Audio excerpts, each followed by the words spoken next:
ጤና ይስጥልን ክብራትና ክብራን እንደምን አላችሁ? የሳምንቱ መጨረሻ ተቃርቧል። ከነገ ጀምሮ በእንግሊዝ ፕሪሚየር ሊግ በሌሎችም ሊጎች ላይ የሚጠበቁ ጨዋታዎች ይኖራሉ።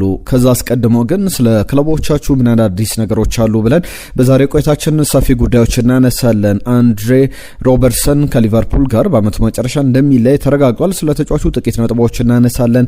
የአርነ ስሎት ቆይታም በሊቨርፑል ቤት በጣም ትልቅ ጥያቄ ሆኗል። ዩሊያን አልቫሬዝን በተመለከተ ዝውውሩ በአርሰናል በቼልሲም በጣም የሚፈለግ ተጫዋች ነው። በተለይ ደግሞ አርሰናል የመጀመሪያ ፈላጊ ክለቡ ነው። ዩሊያን አልቫሬዝን በተመለከተ የአትሌቲኮ ማድሪድ ፕሬዝዳንት ወይም ደግሞ ሊቀመንበር ኤንሪኮ ሴሬዞ የሰጡት አስተያየት አለ። ስለ ተጫዋቹ ቆይታ ለአርሰናል ትልቅ ተስፋን ይዞ የመጣ ሀሳብ ነው። ሌሎችንም ጉዳዮች እናነሳለን። በዝውውር ዜናዎች ማንቸስተር ዩናይትድ፣ ቼልሲ፣ ፓሪስ ሰን ዠርመን፣ አርሰናል እየተፎካከሩበት ስላለው የአስቶን ቪላው ሞርጋን ሮጀርስ ጉዳይ በስፋት ዝርዝር ጉዳዮችን የነገርናችሁ እንቆያለን። ምን ያክል ሊያስወጣቸው ይችላል? ማንቸስተር ዩናይትድስ ከሌሎቹ ክለቦች የተለየ ምን አድቫንቴጅ አለው የሚለውን እንነግራችኋለን። ኤንዞ ፈርናንዴዝን የተመለከተ ጉዳይ አለን። በቼልሲ ቤት እንግዲህ ቅጣት ተላልፎበት ባለፈው ጨዋታ ላይ አልነበረም። ቀጣይ ጨዋታም ያልፏል። በዚህ ጉዳይ ላይ ደግሞ በክለቡ በኩል የተወሰነ ውሳኔ አለ። ያንንም እንነግራችኋለን። በሳውዲ ፕሮ ሊግ ላይ አንድ ጥያቄ ላንሳላችሁ። አይቫን ቶኒ የቀድሞ የብሬንትፎርድ ተጫዋች በፕሪሚየር ሊጉ ትልቅ ክለቦች ሲፈለግ የነበረ አጥቂ እንደነበረ ይታወቃል። አሁን በአልሃሊ እየተጫወተ ይገኛል። በአልሃሊ ባለው ቆይታና ሪያድ ማሬዝም በዛ ቡድን ውስጥ አሉና ትናንትና የነበረ ጨዋታ በኋላ የተነሱ ሀሳቦች አሉ። ሮላንዶ የሳውዲ ፕሮ ሊግን እንዲያሸንፍ ይፈለጋል ብሏል። እናንተ ግን ክርስቲያኖ ሮላንዶ የሳውዲ ፕሮ ሊግን ዘንድሮ ቢያሸንፍ አልናስር ቢያሸንፍ ፍላጎት አላችሁ ወይስ ደግሞ የሌሎች ቡድን ደጋፊ ናችሁ? ሀሳብ አስተያየቶቻችሁን ጻፉልን። ስለ ሳውዲ ፕሮ ሊግ ጥቂት ነጥቦችን ስለ ክርስቲያኖ ሮላንዶም እያነሳንላችሁ የምንቆይ ነው የሚሆነው። ማንቸስተር ሲቲን፣ ቼልሲን የተመለከቱ ዝውውሮችንም ይዘናል። ከአርሰናል ጋር በተያያዘ በርከት ያሉ ጉዳዮችን ጠቅልላ አድርገን እናነሳለን። ስለ ሚኬል አርቴታ ቀጣይ ውል ማራዘም፣ ከዛ በተጨማሪ ሳሚ ማክዌል ይዞት የወጣው አንድ መረጃ አለ። በአርሰናል ስለሚለቁ ሁለት ተጫዋቾች ኤታን ንዋኔሪና ሉዊስ ስኬሊ ዝርዝር ጉዳዮችን እየነገርናችሁ እንቆያለን። በርካታ ያልሰማችኋቸውን አዳዲስ መረጃዎችን እየነገርናችሁ እንቆያለን። የእናንተን ሀሳብ አስተያየቶችም እናቀርባለን። ሀሳብ አስተያየቶቻችሁን ላኩልን፣ መለስ ብለን እንመለከቷለን። አንድ ጥያቄ አንስቼ ልጀምር። በማንቸስተር ዩናይትድ ከቀድሞ ተጫዋቾች መካከል ማን ቢፈርም ደስ ይላቸዋል? አሁን በዚህ ቡድን ውስጥ ብሩኖ ፈርናንዴዝ ካንተ ጋር ከቀድሞ ተጫዋቾች ማን አብሮ ቢጫወት ደስተኛ ትሆናለህ ተብሎ ተጠይቆ ነበር። በዛ ጉዳይ ላይ ሰጠው ምላሽ አለ። እሱን እንነግራችኋለን። በቀዳሚነት የምንመለከተው ጉዳይ ግን ቪዲዮ ግን ላይክ አድርጋችሁ ጀምሩ፣ ሰብስክራይብ፣ ሼር አድርጉ፣ ወዳጅነታችሁን አሳዩን። ቪዲዮቻችን ብዙ ሰው ጋር እየደረሱ አይደለም። የእናንተን አንድ ላይክ በእጅጉ እንፈልጋለን። ላይክ አድርጉ፣ ሀሳብ አስተያየቶቻችሁን ጻፉልን። በቀዳሚነት የምንጀምረው ከሞርጋን ሮጀርስ ጉዳይ ነው። ማንቸስተር ዩናይትድ፣ ቼልሲ፣ ፓሪስ ሰን ዠርመን፣ አርሰናል የተጫዋቹ ፈላጊ ሆነው በገበያው ላይ ብቅ ብሏል። አስቶን ቪላ ደግሞ ፋይናንሻሊ በጣም ስቴብል የሆነበት ጊዜ አይደለምና ተጫዋቹ 100 ሚሊዮን ፓውንድ፣ 80 ሚሊዮን ፓውንድ፣ 90 ሚሊዮን ፓውንድ የሚጠራበት ነውና ባይዲንግ ዋር ይኖራል። ክለቦች ያንን እንክፈል እያሉ በጣም ትልቅ ዝውውር ይሆናል ተብሎ ይጠበቃል። ሞርጋን ሮጀርስ በጣም በፕሪሚየር ሊጉ ዘ ሞስት ኢን ዲማንድ ፕሌየር እየተባለ ይገኛል። በብዙዎች የሚፈለግ ተጫዋች ሆኗል። ምናልባት አንዳንድ ስሞችን ሳንድሮ ቶናሊን ልንል እንችላለን። አማካኝ ስፍራ ላይ ደግሞ ኤልያት አንደርሰን በብዙዎች እንደ ሞርጋን ሮጀርስ ሁሉ የሚፈለግ አይነት ተጫዋች ነውና እነዚህ አራት ክለቦች ማንቸስተር ዩናይትድ፣ አርሰናል፣ ቼልሲና ፓሪስ ሰን ዠርመን የተጫዋቹ ፈላጊ ሆነው ብቅ ብሏል። ሞርጋን ሮጀርስን ለመሸጥ ምናልባት አስቶን ቪላ ከዚህ በፊት 100 ሚሊዮን ፓውንድ የሸጠው ተጫዋች አለ። በጃክ ግሪሊሽ ዋጋ ሊሸጥ የሚችል ተጫዋች ነው። ብዙዎች 80 ሚሊዮን ፓውንድ አካባቢ ይጠሩለታል። ነገር ግን እስከ 90 ሚሊዮን ፓውንድ ዋጋው ከፍ ሊል ይችላል። በዚህ በ80 ሚሊዮን ፓውንድ እና በ100 ሚሊዮን ፓውንድ መካከል ሊሸጥ የሚችል ተጫዋች ነው። ተጫዋቹ እንደሚታወቀው በተለይ አስቶን ቪላ ዋጋውንም ከፍ የሚያደርግበት ምክንያት አለ።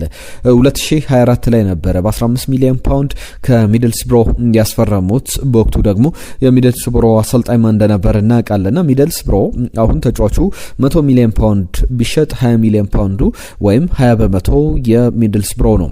ከዛ በታችም 80 ሚሊዮን ፓውንድ ቢሸጥም 20 በመቶ የክለቡ ነውና ሚድልስብሮ ተጫዋቹን 15 ሚሊዮን ፓውንድ ሽጦ አሁንም ከሚገኘው ገቢ ላይ ትልቅ ትርፍ ያገኛልና ቪላ ደግሞ ተጫዋቹን መሸጥ አይፈልግም። ኡናይ ኤምሪ በተለይ በቀጣይ ዓመት በቻምፒየንስ ሊግ ላይ የሚሳተፉበት በጣም ሰፊ ድል አላቸው። በቻምፒየንስ ሊግ ላይ መሳተፍ ደግሞ ተጫዋቹን ለማቆየት ምርጫ ሊሰጣቸው ይችላል። ነገር ግን እስከ 2030 ድረስ በቅርቡ ነው ውሉን ያራዘመው።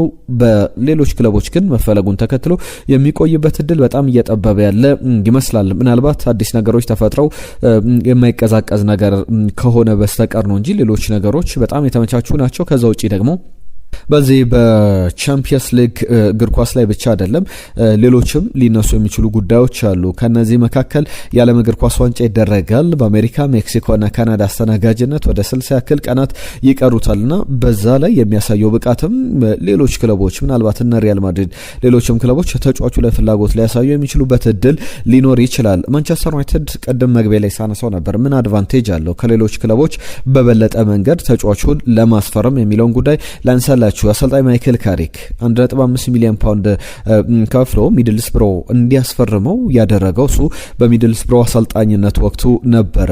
ወደ ከማንቸስተር ሲቲ 2004 ላይ ነበር የፈረመው። ብዙ አልቆየም በ15 ሚሊዮን ፓውንድ ወደ አስቶን ቪላ ሲሸጥም። ነገር ግን ማይክል ካሪክ ነበረ ተጫዋቹን ያስፈረመውና አሁንም ከዚህ በፊት ለምሳሌ በቅርቡ ማንቸስተር ዩናይትድ እና አስቶን ቪላ ሲጫወቱ ካሪክ የሰጠው አስተያየት አለ። በጣም ሁሉም ነገር ማድረግ የሚችል ኬፓብል ነው ፖቴንሻሊ በጣም በትልቅ ደረጃ መጫወት የሚችል ተጫዋች ነው የሚል ከኳስ ውጪ ከኳስ ጋር በጣም ድሪብል ማድረግ የሚችል ረጅም ርቀቶችን ኳሶችን እየገፋ መሄድ የሚችል ክሬት ማድረግ የሚችል የግብ ዕድሎችን መፍጠር ስኮር ማድረግ ማስቆጠር የሚችል አይነት ቴክኒካሊ አትሌቲዝሙም በጣም የሚገርም ነው። ታክቲካሊም በጣም የሚገርም አይነት ተጫዋች ነው ብለው ሲያደናንቀው ነበረ። ማይክል ካሪክ ብቻ አይደለም እሱን ወደ ማንቸስተር ሲቲ አካዳሚ ደግሞ ያመጡት ጄሰን ዊልኮክስ ናቸው። ጄሰን ዊልኮክስ ከዌስት ብሮም አልቢየን በ16 ዓመቱ ወደ ማንቸስተር ሲቲ አካዳሚ ማስፈረማቸው ይታወቃል። እሳቸውም አሁን በማንቸስተር ዩናይትድ ዳይሬክተር ኦፍ ፉትቦል ኃላፊነትን ይዘው እየሰሩ ይገኛሉና ማንቸስተር ዩናይትድን እነዚህ ነገሮች በደንብ ሊያግዙት ይችላሉ ተብሎ ይታሰባል። የዩናይትድን ተጨማሪ ጉዳዮች ወደ በኋላ ላይ መለስ ብዬ አነሳለሁ። አንድሬ ሮበርትሰንን የተመለከተ ጉዳይ ላንሳ። ከ9 ዓመት ቆይታ በኋላ የውድድር ዓመቱ ሲጠናቀቅ 2017 ላይ ካል ሲቲ በ10 ሚሊዮን ፓውንድ የተቀላቀለውን ሊቨርፑልን ይለቃል፣ ይሰናበታል። በጥር የዝውውር መስኮት ወደ ቶትናም ሆትስፐር ሊያመራ ተቃርቦ እንደነበረ ይታወቃል። በመጨረሻም ሊቨርፑል ተጫዋቾች ጉዳት አጋጠሙት።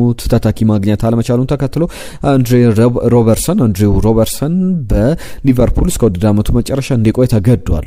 ተጫዋቹ ምን አይነት ተጫዋች እንደነበረ ለብዙዎቻችሁ መናገር አያስፈልግም። በጣም በፍላንክ ላይ ሳይደክም በጨዋታው እንግዲህ ከመጀመሪያው ሰከንድ እስከ መጨረሻው ሽርፍራፊ ሰከንድ ድረስ መሮጥ የሚችል ከዛ በተጨማሪ ፒን ፖይንት ላይ ዴሊቨር የሚያደርጋቸው ኳሶች ኢንች ፐርፌክት የሚባሉ ኳሶች ናቸው። ከዛ በተጨማሪ መከላከል ላይ የሚገርም ነውና በሊቨርፑል የዘመናዊ ስኬት ላይ ወይም በቅርብ ጊዜ በሊቨርፑል ትልቅ ስኬት ተብሎ የሚጠቀሰው የኤርገን ክሎፕ ስኬት ላይ አሁንም አርነ ስሎት ፕሪሚየር ሊጉን ሲያሸንፉ የእሱ አስተዋጽኦ ከፍተኛ ነበረ። በተለይ በሊቨርፑል የስኮትላንዳዊ ተጫዋች በጣም ስኬታማ ጊዜን አሳልፏል። 2 የፕሪሚየር ሊግ ዋንጫዎችን፣ 1 የቻምፒየንስ ሊግ ሌሎች ስኬቶችንም በሊቨርፑል አጣጥሟል። ከዛ በተጨማሪ ዘመናዊ ፉልባክን ዲፋይን ካደረጉ ተጫዋቾች መካከል እንደ ሮበርትሰን ተብሎ እስኪገለጽ ድረስ አሁን 32 ዓመቱ ላይ ይገኛል። በሊቨርፑል 373 ጨዋታዎችን እስካሁኑ ሰዓት ድረስ አከናውኗል። ካል ሲቲ ነበር በሚያስገርም ሁኔታ ማንም ሳይሰማ በ10 ሚሊዮን ፓውንድ በጣም በትንሽ ገንዘብ የፈረመ ተጫዋች እንደነበረ እናስታውሳለን። ለሁሉም አሁን እሱ ጊዜ በደንብ ያበቃ ይመስላል። በሊቨርፑል ከዚህ በኋላ አንመለከተውም። የውድድር ዓመቱ ሲጠናቀቅ በአዲስ ክለብ በነጻ ዝውውር ወደ ፈለገበት ሊሄድ ይችላል። ምናልባት አትሌቲኮ ማድሪድ፣ ምናልባት ቶትናም ሆትስፐር የተጫዋቹ ፈላጊ ናቸው። ቀጣይ 2-3 ዓመታትን ያገለግላል ተብሎ ይጠበቃል። አሁን 32 ዓመቱ ላይ ይገኛል። የሊቨርፑል በኩል የአርነ ስሎት ቆይታ በጣም አጠራጣሪ ይመስላል። ፌንዌይ ስፖርት ግሩፕ ግን አርነ ስሎት በሚቀጥለው ውድድር ዘመን ቡድኑን እንደሚመሩ ያምናል። ውሳኔ በዛ ደረጃ እንደጸና ይገኛል የሚል ዘገባዎችን ይዘው ወጥተዋል። ዘቴሌግራፍ ላይ የተመለከትኩት ዝርዝር መረጃ ነውና በስፋት ብዙ እየተባለበት ይገኛል። ቸልሲ ቤት አንድ ጉዳይ ላንሳ። ኤንዞ ፈርናንዴዝን የተመለከተ ነው። ከኤንዞ ፈርናንዴዝ ጋር በተያዘ ማድሪድ ቦነስ አይረስን ያስታውሰኛል፣ አርጀንቲናን ይመስላል የማድሪድ ከተማና በዛ ብኖር ደስ ይለኛል የሚል አስተያየቱን ሰጥቶ ነበር። ከዛ አስቀድሞ ደግሞ በሌላ ቃለ መጠይቅ ላይ በቸልሲ ውድድር ዓመቱ ያለመውጫ ያለበት ዓመት ነውና በቸልሲ ቆያለሁ አልቆይም ምንም አይነት ክሊር ኤንድ ኦብቪየስ የሆነ የተቀመጠ ነገር የለም የሚል ያስቀመጣቸው ነገሮች አሉ። በቀጣይ በማንቸስተር ሲቲ ጨዋታ ላይ እንደማይሰለፍ ክለቡ ቅጣት ጥሎበታል። ከዛ አስቀድሞ ነበረው በባለፈው የፖርት ቫሌ ኤፍ ኤ ካፕ የኳርተር ፋይናል ጨዋታ ላይም እንዳልነበረ በቅጣት ምክንያት እናስታውሳለንና ክሮስ አድርጓል ላይኑን መስመሩን አልፏል በሚል ሊያም ሮዜነር ውሳኔያቸውን እንዳሳወቁ የተጫዋቾች የክለቡ አመራሮች የእሳቸውም የአሰልጣኝ ቡድን አባላት ውሳኔ እንደነበረ ይታወቃል። አቪየር ፓስቶሬ ፍትሐዊ አይደለም ሲል ነበር። የቀድሞ የፓሪስ ሰን ጀርመን ተጫዋች አሁን የተጫዋቹ ወኪል እንደሆነ ይታወቃልና በዚህ ጉዳይ ላይ የተሰጡ አስተያየቶች አሉ። ቶፕ ሞርካቶ ጋር የፈረንሳዩ አውትሌት ወይም የፈረንሳዩ ብዙሃን መገናኛ ጋር የሰጠው አስተያየት አለ። አሁን ደግሞ ሁሉም ነገር ተረጋግቷል። አሁን ክለቡ ተጫዋቹም እንግዲህ ይቅርታ ተባብሏል። ተጫዋቹም ኤንዞ ፈርናንዴዝ ተጫዋቹን የክለቡን አመራሮች ሁሉንም ደጋፊዎችን ጭምር ይቅርታ ጠይቋል። እሱ ከቡድኑ መሪዎች መካከል ከቡድኑ ካፒቴኖች መካከል አንዱ ነው ብሏል። ስለ ሪያል ማድሪድ ማውራቱ ስለ ሪያል ማድሪድ በጣም መጥፎ ነገር አይደለም ወይም ደግሞ ስህተት ሰርቷል እያልኩ አይደለም። ነገር ግን ይቅርታ ማለት ግን አለበት። ምክንያቱም ስህተት ባይሆንም የተናገራቸው ነገሮች መናገር ግን የለበትም ነበር። ገና 25 ዓመቱ ላይ ይገኛል። ብዙ የምናስተምረው ነገር አለ። ብዙ እየተማረ ይቀጥላል። ከወደፊትም ስኬቶቹ ከፍ ያሉ ናቸው። ከቸልሲ ስለመልቀቅ ያነሳቸው ነገሮች የሉም በሚል አቪየር ፓስቶሬ የሰጠው አስተያየት አለ። ምን ሀሳብ አላችሁ በዚህ ጉዳይ ላይ? ሀሳብ አስተያየቶቻችሁን ጻፉልን። የአርሰናልን ጉዳዮች አነሳለሁ። ዝውውሮችን በተመለከተ የዩሊያን አልቫሬዝ ጉዳይም ይነሳል። ቸልሲ ቤት አንድ ጉዳይ ላንሳና የቸልሲን ጉዳዮች እንዲሁ ሌሎች ሀሳቦችም ይነሳሉ። ከቸልሲ ጋር በተያያዘ የወርደር ብሬመን አንድ ተጫዋች አለ ካሪም ኩሊባሊ የሚባል ፍሎሪያን ፕሌተንበርግ የዚህ የጀርመን እግር ኳስ ላይ ዝውውሮች ላይ በደንብ የሚሰራ ጋዜጠኛ ነው። የጀርመኑ ፋብሪዚዮ ሮማኖ ልንለው እንችላለን ወይም ደግሞ እንደ ጊሌም ባላጌ በስፔን እግር ኳስ ላይ እንዳሉ ባለሙያዎች ፍሎሪያን ፕሌተንበርግም በዚህ ደረጃ የሚጠቀስ ነው። 18 ዓመቱ ላይ ይገኛል። ይህ የጀርመን ከ21 ዓመት በታች ብሔራዊ ቡድን ተጫዋች ነው። 18 ዓመቱ ላይ ይገኛል። በሪያል ማድሪድ፣ በማንቸስተር ዩናይትድ፣ በኒውካስል ዩናይትድ፣ በፓሪስ ሰን ጀርመን፣ በናፖሊ በብዙ ክለቦች የሚፈለግ ነውና የሴንተር ባክ በቸልሲ በጥብቅ እየተፈለገ ይገኛል። ካሪም ኩሊባሊን በተመለከተ ቸልሲ ከወኪሎቹ ጋር የመጀመሪያ ፈርስ ኢምፕሬሽን ለመፍጠር ንግግሮችን እንዳደረገና ተጫዋቹ አቬለብል ነው ወይ ወደ ቸልሲ ወደ ለንደን ቢመጣ ምን ሀሳብ አላቸው የሚል ንግግሮች እንዳደረገ የወጡ መረጃዎች አሉ። በጋዜጠኛው በኩል ይፋ እንዳደረገው ብሬመን ተጫዋቹን ለመሸጥ 50 ሚሊዮን ዩሮ አካባቢ ይጠይቃል።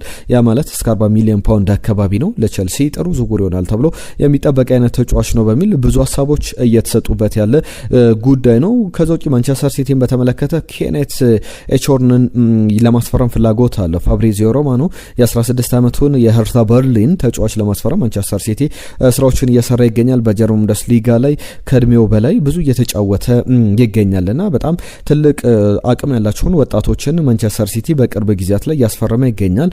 ቪክተር ኦያሰን ብራዚላዊን ተከላካይ አስፈርሞ በጂሮና በውሰቱል እንዳለ ይታወቃል። ባለፈው ጥር ወር ላይ ነበረ። ባለፈው አመት የዚህኛው ጥር ወር ሳይሆን ባለፈው አመት አንድ አመት አልፎታል ወደ ማንቸስተር ሲቲ ከተቀላቀለ። ኖርዌያዊውን ሰቨር ኒፓንን ማስፈረሙም ይታወቃል። ሌሎችም ተጫዋቾች መፈረማቸው ይታወቃል። አሁን ደግሞ ተረኛው ኬኔት ኢቾርንን ለማስፈረም ፍላጎት እያሳየ እንዳለ የሚያሳዩ ዘገባዎች አሉ። ማንቸስተር ዩናይትድ ቤት ቅድም ያነሳውላችሁ ጥያቄ አለ። ብሩኖ ፈርናንዴዝ አንድ አስተያየት ሰጥቷል ስለ ዝውውር። ሃሪ ማጓየርም ስለ ዝውውር ያነሷቸው ጉዳዮች አሉ። የእነሱን ሀሳቦች ጠቅለላ አድርጌ አነሳለሁ። ከዛ በኋላ ወደ አርሰናል ጉዳዮች አመራለሁ። ከዛ አስቀድሞ ግን የእናንተን ሀሳቦች በጥቂቱ ላንሳ። ትናንትና የመጡልን መልእክቶች አሉ። ከአውሮፓ ቻምፒየንስ ሊግ ጋር በተያዘ በርከት ያሉ ሀሳቦች መጥተውልናል። አሁን የአውሮፓ ቻምፒየንስ ሊግ በተለይ አርሰናል፣ ባየር ሙኒክ፣ ፓሪስ ሰን ጀርመን፣ አትሌቲኮ ማድሪድ ወደ ቀጣዩ ዙር የማለፍ ሰፊ እድል አላቸው። ባርሰሎና ምናልባት በመጀመሪያ ዙር ከተሸነፉ ቡድኖች መካከል ውጤቱን ለመቀልበስ የተሻለ ቡድን ሊሆን ይችላል ብለን ልንገምት እንችላለን። እግር ኳስ አይታወቅም። ነገር ግን አርሰናል፣ ባየር ሙኒክ፣ ፓሪስ ሰን ጀርመንና አትሌቲኮ ማድሪድ ወደ ቀጣዩ ዙር የማለፍ ሰፊ እድል አላቸው። ኦፕታ ሱፐር ኮምፒውተሮች የአውሮፓ ቻምፒየንስ ሊግን ቀጣይ የማሸነፍ ሬቲንግ አስቀምጧል። አርሰናል ከዚህ በፊት 27 በመቶ ጨዋታው አሁን ቻምፒየንስ ሊጉን የማሸነፍ ቅድሚያ ግምት አግኝቶ ነበር። አሁን 36%፣ ባየር ሙኒክ 29%፣ ወደ 18% ነበረ። በጣም ከፍ ያለ ነው። የአርሰናልም የባየር ሙኒክም ፓሪስ ሰን ጀርመን አሁንም 16%፣ አትሌቲኮ ማድሪድ 9% ቻምፒየንስ ሊጉን የማሸነፍ ቅድሚያ ግምት አግኝቷል። ባርሰሎና 4፣ ሪያል ማድሪድ 2፣ ሪያል ማድሪድ 3፣ ሊቨርፑል 2 እንዲሁም ደግሞ ስፖርቲንግ ሊዝበን 1% ቻምፒየንስ ሊጉን የማሸነፍ ቅድሚያ ግምት ተሰጥቷቸዋል። አርሰናል ደግሞ ሰፊ ግምት ያገኘበት ነው። ትናንትና ከቻምፒየንስ ሊግ ጨዋታዎች ጋር በተያያዘ የመጡልን መልእክቶች አሉ። ሊቨርፑልን በተመለከተ እንደ ትላንቱ አሳዝኖኛ አቅም ብሎናል። አሸናፊ ከደቡብ አፍሪካ ከባድ ተጋጣሚን የገጠመው ብሎናል። ፓሪስ ሰን ጀርመንን ባርሴሎና እድለኛ አልነበረም። ኩባርሲ በቀይ ወጥቶባቸዋል። ነገር ግን አጥቂዎቹ ያገኙት እድል አልተጠቀሙም ብለዋል። በእርግጥ በተለይ ማርከስ ራሽፈርድ 2-3 ኳሶችን ማስቆጠር ይችል ነበረ። ሞሳላን በተመለከተ አብቅቶለታል። ተቀያሪ ላይ ተቀምጦ ተቀያሪ ሆኖ ጨርሷል። አርነ ስሎት በእርግጥ በዚህ ጉዳይ ላይ የሰጡት አስተያየት አለ። በተለይ አሸናፊ ሞሳላ አብቅቶለታል ቢልም በአርነ ስሎት በኩል ሞሳላ ትልቅ ተጫዋች ነው። ኢነርጂውን ለመቆጠብ ነው። ኦልሬዲ 2-0 እየተመራ ነው። ስለዚህ በቀጣይ ጨዋታ ላይ እንጠቀመዋለን፣ ለዛ ነው ያስቀመጥ ነው በተቀያሪ ወንበር ላይ የሚል አስተያየታቸውን ሰጥቷል። ሳይፈዲን ከነገሌ ቦረና የጻፈልን መልእክት አለ። የኔ ውዱ ክለብ አርሰናል ሲያሸንፍ ሁሌ ጊዜ ለምንድን ነው በድል የሚባለው? ባየር ሙኒክን አሸነፈ በኮርና ነው ተባለ። አትሌቲኮ ማድሪድን አሸነፈ በድል ነው ተባለና አርሰናል የዓለማችን ምርጡ ክለብ ነው። ኖርዝ ለንደን ፎሬቨር ግሎሪ ገነርስ ብሎናል። ሰይፈዲን ከነገሌ ቦረና በጻፈልን መልእክት ከልብ እናመሰግናለን። ከአርሰናል ጋር በተያያዘ እንደዚህ አይነት አስተያየቶች የሚሰጡት ብዙ ጊዜ ቡድኑ ላይ ባሉ ጥርጣሬዎች፣ ከዛ በተጨማሪም በጠባብ ውጤት ለምሳሌ ባለፈው የስፖርቲንግ ሊዝበንን በጠባብ ውጤት ሲያሸንፍ ብዙዎች እንግዲህ አርሰናል በሰፊ ውጤት ያሸንፋል ብለው ነበር። ነገር ግን በአውሮፓ ቻምፒየንስ ሊግ የዚህ የስፖርቲንግ ሊዝበን ሜዳ ላይ በቅርብ ጨዋታዎች ላይ ለምሳሌ በአጠቃላይ 17 ጨዋታዎችን በሜዳው አልተሸነፈም። በሁሉም ውድድሮች ወደ 23 ጨዋታዎችን ሳይሸነፍ ተጉዟል። በሁሉም ውድድሮች ላይ ማለት ነው። በ17 ጨዋታዎች ብቻ በሜዳው ሳይሸነፍ የተጓዘበት ነውና አርሰናል እንግዲህ ወደ ሊዝበን ሄዶ ያሸነፈበት ጨዋታ እንደነበረ ቁጥሮቹ ብቻ ብዙ ነገር ይነግሩናል። ተከተል ከሐዋሳ እየጻፈልን መልእክት አለ። እንዴት ናችሁ? ኮሜንት ውስጥ ያልገባው ሰሞኑን ማንቸስተር ዩናይትድ ጨዋታ አልነበረውም ብለውናል። ዛሬ ባነሳናቸው ጉዳዮች ላይ በተለይ ተከተል አንድ ሀሳብ አንስተናል። ማንቸስተር ዩናይትድን በተመለከተ በያዝነው የውድድር ዘመን በሚቀጥለው የውድድር ዘመን ማንም ቢያስፈርም ደስ ይላቸዋል። ከዛ በተጨማሪ ደግሞ ከቀድሞ የማንቸስተር ዩናይትድ ሌጀንደሪ ከሚባሉ ተጫዋቾች በማንቸስተር ዩናይትድ ማን ቢጫው ትመርጣላችሁ ብለን ጥያቄ አቅርበናል። በዚህ ላይ እንግዲህ ትሳተፋለ ብለን ተስፋ እናደርጋለን። ብሩክ ግርማይ የጻፈልን መልእክት አለ። የኪቪቻ ክቫራሽኬሊያን የሚባለው ብሎናል። የስም አጠራሩን እኔ ክቫራሽኬሊያ ብዬ ነው የምጠራው። ምክንያቱም ትክክለኛ ስም አጠራሩ ኪቪቻ ክቫራሽኬሊያ ነው። ነገር ግን ክቫራሽኬሊያ የምለው እሱ ስሜ ሲጠራ ክቫራ ብላችሁ ብትጠሩኝ ብሎ ይናገራል። በአንዳንድ ቃለ መጠይቆች ላይ ክቫራ ብዬ የምጠራው ክቫራሽኬሊያ ለማለት ነው። ከኪቪቻ ክቫራሽኬሊያም በሁለቱም መንገድ ያስኬዳል። ነጂብ ሰንገሩ ጃው ፔድሮ የወሩ የቼልሲ ምርጥ መባሉ ይገባዋል ብሎናል። ከዛ በተጨማሪ አትሌቲኮ ማድሪድ ጥሩ ድል ይዞ ተመልሷል። ባርሰሎና የጨዋታ በላይነት ነበረው የሚል ነገሮችን አንስቶልናል። ከዛ ውጪ ሽመልስ ከኳታር ዶሃ ያነሳልን ጥያቄ አለ። በጭማሪ ደቂቃ ላይ አንድ ቡድን የመራ ቢሆንና በጭማሪ ደቂቃ ላይ ለምን በተሰጠው ደቂቃ አይጨርሱም? እየመራ ያለው ቡድን አቻ ቢሆን ማን ነው ለውጤቱ ተጠያቂ ብሎናል። ብዙ ጊዜ በጭማሪ ደቂቃዎች ላይ ተጨማሪ ደቂቃዎችን የምትመለከቱት በዛው በጭማሪ ደቂቃ ላይ ዳኛው ሰዓት ባክኗል ብለው በሚያስቡበት ሰዓት ላይ ነው እና በዛ ደረጃ የሚታይ ነው። አህመድ ከጅቡቲ የአርሰናል ቀንደኛ ደጋፊ የማድሪድም ደጋፊ ቢሆንም ፒኤስጂ እንግዲህ ማታ ግን ፒኤስጂን ገብቼ ያገኘሁት የፒኤስጂ ደጋፊ ነበርኩኝ ብሏል። ባየር ሙኒክና ፒኤስጂ ለፍጻሜ ሊደርሱ ይችላሉ። ሁለቱ በእርግጥ ሰሚፋይናል ላይ እርስ በርስ የሚገናኙበት እድል ሰፊ ነው። ፓማባይ ከልብ እናመሰግናለን ስለ ጻፍክልን መልእክት። ታሪኩ ከደቡብ አፍሪካ ከልብ እናመሰግናለን። እንዲሁም ሬድዋን ሁሴን እንኳን ደህና መጣችሁ ብሎናል። ከልብ እናመሰግናለን። ሁላችሁንም ስለ ጻፋችሁልን መልእክት ሀሳብ አስተያየቶቻችሁን አሁንም እንቀበላለን። ማንቸስተር ዩናይትድ ቤት ቅድም ያነሳሁት ጉዳይ አለ። እናንተም ስትሳተፉበት ነበረ። በዩናይትድ ቤት ውስጥ የቀድሞ ተጫዋቾች ለምሳሌ ፖል ስኮልስ፣ ሪያን ጌክስ፣ ወይኒ ሩኒ ወይም ደግሞ ሪዮ ፈርዲናንድ ወይም በግብ ጠባቂ ቦታ ላይ ቫንደርሳንን መጥቀስ ይቻላል። ብዙ ስሞች አሉ። ክርስቲያኖ ሮናልዶንም መጥቀስ ይቻላል። በየቦታ ላይ ዝላታን ኢብራሂሞቪችን ትልልቅ ተጫዋቾች አሉ። የማንቸስተር ዩናይትድ ሌጀንደሪ የሚባሉ በትልቅ ደረጃ በማንቸስተር ዩናይትድ ያሳለፉ ተጫዋቾችን ጨምሮና ከማንቸስተር ዩናይትድ ከቀድሞ ተጫዋቾች ከማን ጋር አሁን ብትጫወት ደስ ይላል ተብሎ ተጠይቋል። ብሩኖ ፈርናንዴዝ ያውኑ የማንቸስተር ዩናይትድ አምበል፣ እኔ ከማን ጋር ትጫወታለህ ብላችሁ ምረጥ ብትሉኝ ወይኒ ሩኒን እመርጣለሁ። ምክንያቱም ወይኒ ሩኒ በቃ ሁሉ ነገር ያለው ተጫዋች ነው። የምወደው አይነት ተጫዋች ነው። በእርግጥ በእኔ ተመሳሳይ ቦታ ላይ የሚጫወት ተጫዋች ነውና እሱ የሚመጣ ከሆነ እኔ ለቀልድ አይደለም ተቀያሪ ወንበር ላይ ነው የምቀመጠው የሚል ነገር አስተያየቱን ሰጥቷል። እንግዲህ እስኪ ያነጻጽሩልን። ሩኒና ብሩኖ ቢኖሩ ማን ነው ቀድማቸው የምታሰልፉት? እኔ ወይኒ ሩኒ እንግዲህ ከምን ጊዜም ምርጥ ተጫዋቾች መካከል በሜዳ ላይ ሁሉንም የሚሰጥ ነው። ብሩኖ ፈርናንዴዝ ነው። ነገር ግን ሩኒ ደግሞ ትልቅ ደረጃ ላይ የሚቀመጥ ተጫዋች እንደሆነ መናገር ይቻላል። ከአርሰናል ጋር በተያዘ የማንቸስተር ዩናይትድ ዝውውሮች መካከል እቅድ አንደኛው የሉዊስ ስኬሊ እቅድ ነው። ሳሚ ማክቤል አሁንም በማንቸስተር ዩናይትድ እቅድ ውስጥ ያለው ሉዊስ ስኬሊ ከአርሰናል ሊለቅ ይችላል እያለ ይገኛል። ማንቸስተር ዩናይትድ ተጫዋቹን የማስፈረም ፍላጎት አለው በክረምቱና በዚህ ጉዳይ ላይ ብዙ እየተባሉ ያሉ ጉዳዮች አሉ። በስፋት አንዳንድ ነጥቦችን እናነሳለን። እነዚህ ጉዳዮች አጠቃላይ ያነሳላችኋለሁ።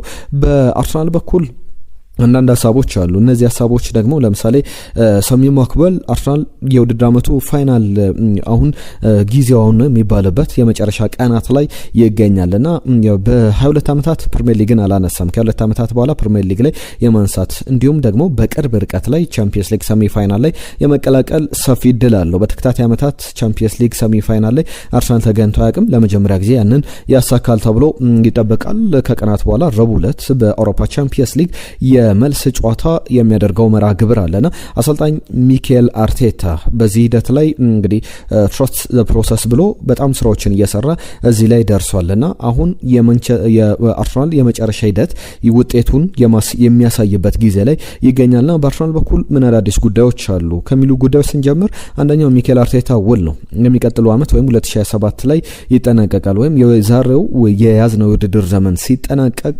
በቀጥታ ከአንድ ዓመት በኋላ ውሉ የሚኬል አርቴታ ይጠናቀቃል። ትልቅ ተከፋይ ነው በአውሮፓ ካሉ። ምናልባት አንዳንድ ቁጥሮችን ስንመለከት ፔፕ ጋርዲዮላ በማንቸስተር ሲቲ 20 ሚሊዮን ፓውንድ ዓመታዊ ደሞዝ አለው።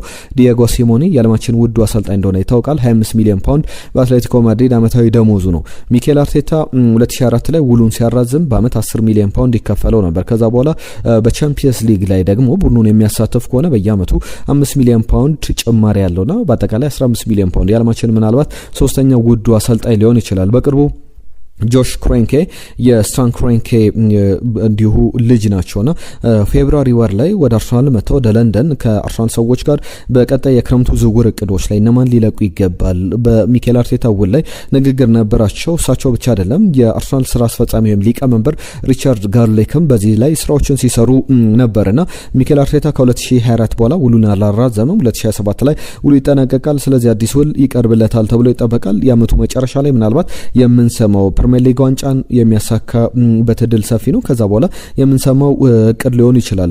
ነገር ግን በአርሰናል በኩል በክረምቱ ምን አይነት ቦታዎች ላይ ተጫዋቾችን ለማምጣት እቅድ ይዟል የሚለውን ስንመለከት እንደ ሳሚ ማክቤል ዘገባ ከሆነ ቨርሳታይል የሚባል ፉልባክ በሁለቱም በግራም በቀኝም መስመር ቦታ ላይ መጫወት የሚችል ፉልባክ፣ ሴንትራል ሚድፊልደር፣ አማካኝ ስፍራ ላይ በአርሰናል በኩል ትንሽ ክፍተቶች አሉ። በተለይ እኔ የምፈራው ዴክላን ራይስ ቢጎዳ አርሰናል በጣም ሊቸገር ይችላል።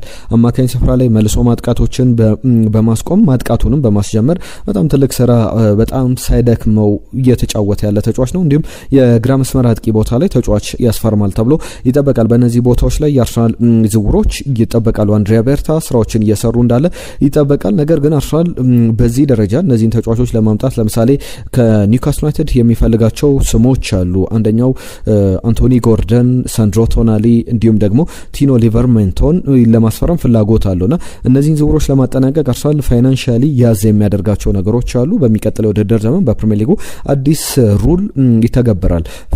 ፋይናንሻል ፒኤስአር የዚህ የሰስተናቢሊቲ ፋይናንሻል ሰስተናቢሊቲ ሩሉ ፕሮፊት ኤንድ ሰስተናቢሊቲ ሩሉ ይተካና በስኳድ ኮስት ሬሾ ይተካልና በዚህ ስኳድ ኮስት ሬሾ ማለት ደግሞ ክለቦች ከሬቨናቸው ከሚያገኙት ገቢ 85% በአጠቃላይ በተጫዋቾች ዝውውር ላይ፣ በማኔጀሮች ደሞዝ ላይ፣ በተጫዋቾች ክፍያ ላይ፣ አጠቃላይ የወጪዎች ላይ፣ አጠቃላይ የስኳድ ወጪዎች ላይ የኤጀንቶች ክፍያን ጨምሮ የዝውውር ክፍያዎችን ጨምሮ 85% የክለቡን ወጪ ማውጣት ይችላሉ። ከዛ በላይ ከፍ ካለ ቅጣት ይጠብቃል ማለት ነው። በአውሮፓ ደግሞ የስኳድ ኮስት ሬሾን ስንመለከት 70% በላይ ከፍ ማለት የለበትም። ስለዚህ የአርሰናል አጠቃላይ 70% በላይ መጠቀም አይችልምና ያንን ለማረጋጋት ደግሞ ከክለቡ ሊለቁ የሚችሉ ተጫዋቾች አሉ። ቤን ዋይት፣ ገብርኤል ጄሱስ፣ ገብርኤል ማርሴሊ ስማቸው ይጠቀሳል። ወጣት ተጫዋቾችን ደግሞ ሽጦ ቢያንስ እስከ 100 ሚሊዮን ፓውንድ ሊያገኝ ይችላል። ኤታን ንዋኔሪ፣ ሉዊስ ስኬሊ። ኤታን ንዋኔሪ በቦሩሲያ ዶርትመንድ ይፈለጋል። ቦሩሲያ ዶርትመንድ እነ ጄደን ሳንቾ ሌሎችንም የእንግሊዝ ስመጥር ተጫዋቾች ያደረጋቸው ተጫዋቾች አሉ። በእንግሊዝ እግር ኳስ ላይ በታዳጊነት ተመልክቷቸው ጁድ ቤሊንጋምን መጥቀስ ይቻላል። አሁን ደግሞ ወንድሙን ሌላኛውን ቤሊንጋም በዛው እያጫወተ ይገኛል። በትልቅ ደረጃ ወደ ቀጣይ ዝውውር ሊያድግ ከሚችሉ ተጫዋቾች መካከል ጆ ቤሊንጋም አንደኛው እንደሆነ ይታወቃልና እነዚህን ተጫዋቾች በተመለከተ አርሰናል ወደ ተፈላጊ ናቸው። ሉዊስ ስኬሊም እንዳልኩት በማንቸስተር ዩናይትድ ይፈለጋል። የመጨረሻ አንድ ጉዳይ ላንሳ። ከሳውዲ ፕሮ ሊግ ጋር በተያያዘ ቀደም መግቢያ ላይ ስጠይቃችሁ ነበር። ክርስቲያኖ ሮናልዶ የሳውዲ ፕሮ ሊግን ቢያሸንፍ እንዴት ነው የእናንተ ስሜት? ቢያሸንፍ ደስ ይላችኋል ወይስ ደግሞ ሌላ ቡድን እነ አልሂላል አልሃሊ ማሸነፍ ይጠበቅባቸዋል ይገባቸዋል ብላችሁ ታስባላችሁና አይቫን ቶኒ አንድ ጉዳይ አንስቷል። ኢትስ ክሊር ይላል።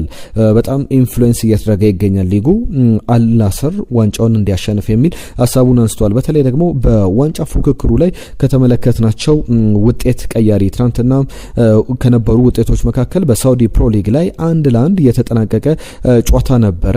የአልሃሊና በቡድን ጨዋታ ባቻ ውጤት ተጠናቆ ነበር። በዚህ ጨዋታ ላይ ከተመለከታቸው ነገሮች መካከል ከትናንትና በስቲያ የነበረ ጨዋታ ነው። አልፋይ በገጠሙበት ጨዋታ ላይ 1-1 ሲጠናቀቅ ነገሮች በጣም 3 ፍጹም ቅጣት ምቶችን ተከልክለናል ብሎ ያነሳልና ክርስቲያኖ ሮናልዶ እንዲሁም አልናስር ዋንጫውን እንዲያሸንፉ ተፈልጓል። አሁን አልናስር አንድ ተስተካካይ መርሃ ግብር አለው። 27 ጨዋታዎችን ያደረገው 70 ነጥቦችን ይዞ እየመራ ይገኛል። አልሂላል 68 ነጥቦች አሉ። የኤቫን ቶኒ ቡድን ደግሞ አልሃሊ 66 ነጥቦች አሉት። በ4 ነጥብ ልዩነት አሁን ቀጣይ አልናስር ካሸነፈ ደግሞ የነጥብ ልዩነቱ ወደ 7 ከፍ ይላልና በዚህ ሂደት ላይ ጥያቄዎች እንዳሉት ያነሳል። በእርግጥ በሳውዲ ፕሮ ሊግ ላይ ዘንድሮ የሆነ ሰዓት ላይ አልናስር በጣም ሲቸገር ነበር። 18 ቡድኖች ነው ያሉት። እንደ ሌሎች ሊጎች 20 ወይም 38 ሳምንታት አይደለምና ከዚያ ያነሱ የሳምንታት ነው ያሉትና በቀጣይ የሚጠበቁ ጉዳዮች ይኖራሉ ከክለቡ ጋር በተያያዘ። ለምሳሌ በጨዋታው ላይ ባለፈው 1-1 ሲጠናቀቅ ጨዋታው ሙሐመድ ሳሚ አልኢስማኤሊ የተባሉ ዳኛ ነበሩና ኤዥያ ቻምፒየንስ ሊግ ላይ ትኩረት አድርጉ ሲል ብለውኛል ቃል በቃል በሚል ዳኞች አልናስርን እየደገፉ ይገኛሉና ፍጹም ተቀባይነት የሌለው ነገር ነው በሚል የሰጠው አስተያየት አለ። አንደኛው አርሰናልን በተመለከተ በጣም በትልቅ ደረጃ ለአርሰናል ትልቅ አድቫንቴጅ ይዞ የመጣው ዝውውር ደግሞ የዩሊያን አልቫሬዝ ጉዳይ ነው። ዩሊያን አልቫሬዝን በተመለከተ የአትሌቲኮ ማድሪዶ ፕሬዝዳንት ኤንሪኮ ሴሬዞ ይባላሉ። በጣም አነጋጋሪ ሰው ናቸው። ብዙ ጊዜ አስተያየቶችን ዝውውሮች ላይ በክለቡ በኩል ይሰጣሉ። በስፔን እግር ኳስና በእንግሊዝ እግር ኳስ ላይ ብዙ ልዩነቶች አሉ። በስፔን እግር ኳስ ላይ ብዙ ጊዜ ተናጋሪዎች ፕሬዝዳንቶቹ ናቸው። ፍሎሬንቲኖ ፒሬዝ ወይም ደግሞ ዋለ ፖርታ፣ ኤንሪኮ ሴሬዞ አይነት የክለቦቹ ፕሬዝዳንቶች ብዙ ሀሳቦችን ይሰነዝራሉ። በእንግሊዝ እግር ኳስ ላይ ይታወቃል። የነ ሚኬል አርቴታ የነ ፔፕ ጋርዲዮላ እንዳለ ክለቡን በተመለከተ የክለቡ አፍ ናቸው ብሎ ማንሳት ይቻላል። በዚህ ደረጃ ግን ኤንሪኮ ሴሬዞን በተመለከተ በዩሊያን አልቫሬዝ ዝውውር ላይ አንድ አስተያየት ሲሰጡ ተመልክቻለሁ። አንድ ጥያቄ የቀረበላቸው ኤንሪኮ ሴሬዞ ዩሊያን አልቫሬዝ በውድድር ዓመቱ መጨረሻ ላይ በአትሌቲኮ ማድሪድ ይቆያል ወይ ተብሎ ተጠየቁ። ለዚህ ምላሻቸው በጣም አስገራሚ ነበርና ለአርሰናል ለሌሎች ክለቦችም በተለይ አርሰናል የተጫዋቹ በጣም ሁነኛ ፈላጊ ነው። ተጫዋቹን በብዙ አድቫንቴጅ ማጫወት የሚችልበት እድል አለና ስሙ ከሞላ ጎደል አመቱ ሙሉ ሲያዝ ነበር። የውድድር ዓመቱ ከተጀመረ ጊዜ ጀምሮ በተለይ ጥር ላይ አንስቶ ተመልክተናልና ለዚህ ጥያቄ ዩሊያን አልቫሬዝ በክረምቱ በቀጣይ ዓመትም በቀጣይ ሲዝን ላይ በአትሌቲኮ ማድሪድ እንመለከተዋለን ወይ ተብሎ ሲጠየቁ እስቲ አንተ የአመቱ መጨረሻ ላይ ወይም ደግሞ በዚህ በአመቱ መጨረሻ ላይ በህይወት እንደምትቆይ ወይም ደግሞ እንደማትሞት ምን ማረጋገጫ አለ ብለው በዚህ አጭር መልስ ያለፉት። ያ ማለት ደግሞ እንደሚቆይ ምንም ማረጋገጫ መስጠት አልችልም ብለዋል። ብዙ ጊዜ ክለቦች እንግዲህ ተጫዋቹ እንዲለቅ ካልፈለጉ ጭራሽ አይለቅም አይሸጥም የኛ ተጫዋች ነው ብለው አስተያየታቸውን ይሰጣሉና ዩሊያን አልቫሬዝ በክለቡ ላይ ቆይ የሚችልበት እድል እየሰፋ እንዳለ ሌላ ትልቅ ማሳያ ነው። ለአርሰናል፣ ለቼልሲ፣ ለባርሰሎና ትልቅ አድቫንቴጅ ሆኗል። በተለይ ደግሞ አርሰናል በአቅም ደረጃም ፋይናንሻሊ በደንብ መክፈል የሚችልበት ደረጃ ላይ ይገኛል። እንደዚህ አይነት ዝውውሮችን በተለይ ቅድም ያነሷቸውን አንዳንድ ዝውውሮች ካጠናቀቀ በገብርኤል ጀሱስ፣ ገብርኤል ማርሴሊ ክለቡን የሚለቁበት እድል ካለ ፋይናንሻሊ ዝውውሮቹን ማጠናቀቅ የሚችልበት እድል አለና እስከ 100 ሚሊዮን ዩሮ የሚገመተው ዩሊያን አልቫሬዝ በአርሰናል ልንመለከተው እንችላለን የሚል ጉዳይም ተመልክተናል። ለሁሉም እነዚህን ዝርዝር ጉዳዮች አነሳን። ክቡራትና ክቡራን ሀሳብ አስተያየቶቻችሁን እንጠብቃለን። ነገ በስፋት አዳዲስ ጉዳዮችን ይዘን እንመለሳለን። እንግሊዝ ፕሪሚየር ሊግ የሳምንቱ መጨረሻ ጨዋታዎች አርሰናል ከቦርመስ የሚያደርገው ጨዋታ ማንቸስተር ሲቲም በጣም ትልቅ ፈታኝ ጨዋታ በሳምንቱ መጨረሻ ላይ ይጠብቋል። አርሰናል ብቻ አይደለም ከባድ ጨዋታዎች ያለው የቦርመዝ ጨዋታ ላይ በጣም ወሳኝ ድል ማስመዝገብ ይጠበቅበታል። ቼልሲ የሚያከናውነው መርሃ ግብር አለ። ቼልሲ ከማንቸስተር ሲቲ ውድለት የሚደረግ ጨዋታ ነው። እነዚህን ጉዳዮች በተመለከተ ዝርዝር ጉዳዮችን አዳዲስ መረጃዎችን ይዘን የምንመለስ ነው የሚሆነው። ለአብሮነታችሁ ለሰጣችሁን ጊዜ ሁላችሁንም ከልብ እናመሰግናለን። ሀሳብ አስተያየቶቻችሁን እንጠብቃለን። በአዳዲስ ጉዳዮች ነገ እንመለሳለን። ጤና ይስጥልን።